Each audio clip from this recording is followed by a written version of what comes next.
हाँ बोलो जेहान, क्या हुआ? अब कैसी है वो? ठीक है, हम आ रहे हैं। गुल बेहोश पड़ी मिली है। पता नहीं क्या हुआ होगा वहाँ। चलो।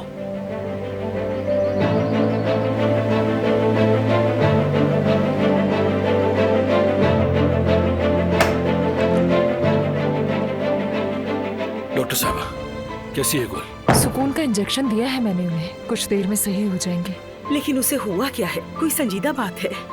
बज़ाहिर तो सब कुछ नॉर्मल है, मगर अभी कुछ भी कहना मुनासिब नहीं। ये आप लोग मुझे बताएंगे, उन्हें कोई सदमा वगैरह हुआ है क्या?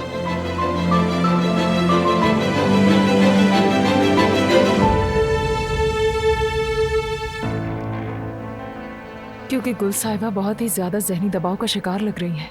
मगर मैंने जो टेस्ट बताए हैं वो भी करवा लीजिएगा। ठीक है डॉक्टर साहबा, जो भी जरूरी हुआ हम करेंगे।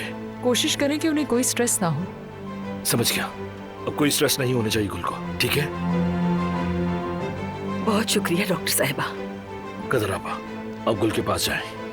आए, मैं आपको छोड़ देता हूँ दरवाजे तक।